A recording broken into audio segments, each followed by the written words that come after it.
Hello दोस्तों, self mastery programme में आपका स्वागत है। तो दोस्तों, आज के इस वीडियो का टॉपिक है कि हमें जीवन में सफल होने के लिए पहले क्या काम करना चाहिए, इसका ज्ञान होना अति आवश्यक है। दोस्तों, मैं आपको बताना चाहता हूं कि अगर आप जीवन में कोई गोल सेट करते हैं, आप जीवन में ऊंचाइयों पे पहुंचना चाहते हैं, करोड़ों रुपए कमाना चाहते हैं, तो इसका एक प्रॉपर प्लान बनाना चाहिए। इस अपने बड़े से गोल को छोटे छोटे गोल्स में डिवाइड करना चाहिए, फिर प्रायोरिटी सेट करना चाहिए, फिर टाइम मैनेजमेंट करना चाहिए, फिर पर्सनल मैनेजमेंट भी करना चाहिए।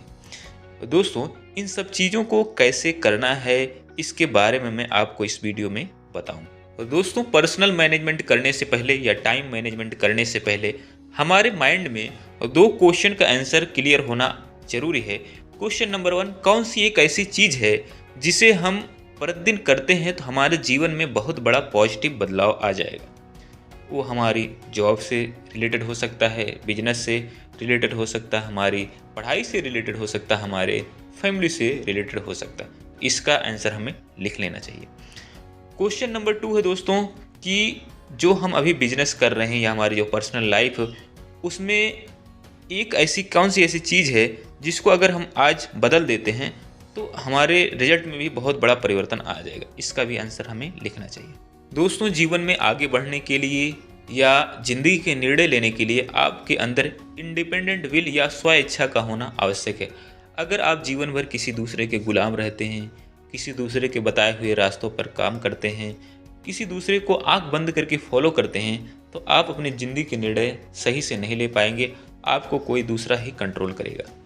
दोस्तों, अगर आपको कोई दूसरा कंट्रोल करता है तो आप जीवन में उतनी ऊंचाइयों तक नहीं पहुंच पाते हैं जहां तक आप पहुंचना चाहते हैं। इसीलिए दोस्तों, आपको ध्यान देना चाहिए कि जाने अनजाने में भी आपका कंट्रोल किसी दूसरे के हाथ में नहीं जाना चाहिए। दोस्तों, हम सब ने महाभारत देखी है। उसमें बहुत बहुत बड़े बड़े महारथी थे। महारथी भीष्म, महारथी कर्ण, गुरु द्रोणाचार्य, इन सब के पास अथाह शक्ति थी, सामर्थ्य भी था, बल भी था, ज्ञान भी था। लेकिन फिर भी द्रौपदी का वस्त्र हरण हुआ, अधर्म बहुत सारा हुआ। इसका सबसे बड़ा कारण यही था, इन सब ने अपने जो पावर थी, सामर्थ्य था, धृतराष्ट्र पुत्रों को या धृतराष्ट्र को दे दिया था अपना कंट्रोल। इसी वजह से इनको अधर्म का साथ देना पड़ा। दोस्तों, महाभारत से ये बहुत बड़ी सीख मिलती है हमें। तो हमें कभी भी अपने जीवन का कंट्रोल किसी दूसरे के हाथ में नहीं देना है। जाने अनजाने में भी हमें ऐसा गलत काम करना नहीं है। दोस्तों, personal life, professional life, business life या फैमिली लाइफ, इन सबको बेहतर ढंग से मैनेज करने का बेहतर तरीका है, जो काम सबसे ज़्यादा ज़रूरी हो उसको सबसे पहले करिए, जो काम कम ज़रूरी हो उसको बाद में करिए, जो काम गैर ज़रूरी हो, बिल्कुल भी ज़रूरी नहीं हो, उसको सबसे लास्ट में करिए। दोस्तों, टाइम मैनेजमेंट करने के 4 जनरेशन हुए। Generation number 1, notes and checklist. हम नोट्स और चेकलिस्ट बना के अपने टाइम को मैनेज कर सकते हैं। नंबर जो दूसरा जनरेशन है, कैलेंडर या अपॉइंटमेंट बुक, यानी कैलेंडर में मार्क करके, यानी 1 तारीख को मैं इस काम करूँगा, 2 तारीख को इस काम करूँगा, 15 तारीख को इस काम को करूँगा। इस तरीके से आप मार्क करके भी कर सकते हैं।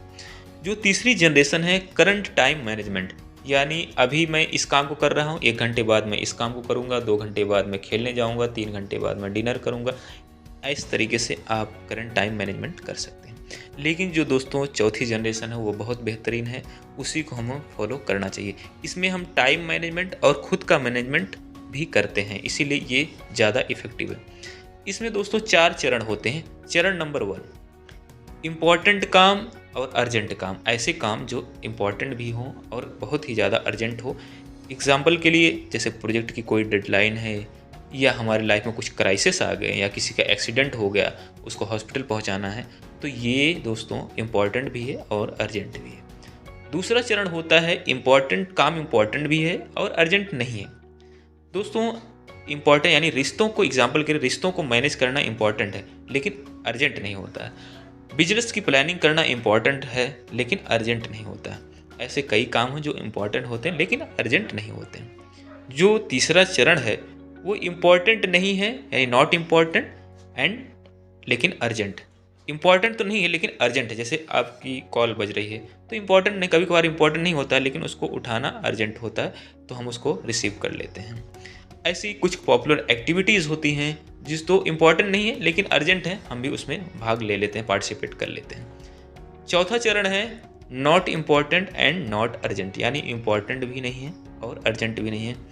कुछ कॉल्स ऐसी होती हैं, फेक कॉल्स होती हैं, उसके लिए हम ब्लॉक भी कर देते हैं। कुछ लोग होते हैं टाइम वेस्ट करते हैं, उनसे हमें बात नहीं करना चाहिए। कुछ ऐसे प्रोजेक्ट होते हैं, कुछ लोग ऐसे परेशान करने वाले होते हैं जो आपको ऐसा काम दे देंगे केवल आप परेशान होते रहेंगे, तो इसको आपको अवॉइड कर देना चाहिए। जैसे मूवी देखना भी ना इम्पॉर्टेंट है ना अर्जेंट है ऐसा, इसीलिए आपको सारे काम करने के बाद आराम से तसल्ली के साथ आपको बैठना चाहिए। दोस्तों, इस तरीके से अगर आप टाइम मैनेजमेंट करते हैं इन चारों तरीक़ों से, यानी important urgent, important not urgent, not important urgent, not important not urgent, अगर इस तरीके से आप मैनेज करते हैं तो आप लाइफ में बहुत बेहतर ढंग से जीवन में हर काम को कर ले जाएंगे। दोस्तों, आज की वीडियो में बस इतना ही, मिलते हैं नेक्स्ट वीडियो में। जय हिंद, जय भारत। चैनल को सब्सक्राइब करें, वीडियो को लाइक करें, जो भी आपके सुझाव हों कमेंट बॉक्स में ज़रूर लिखें।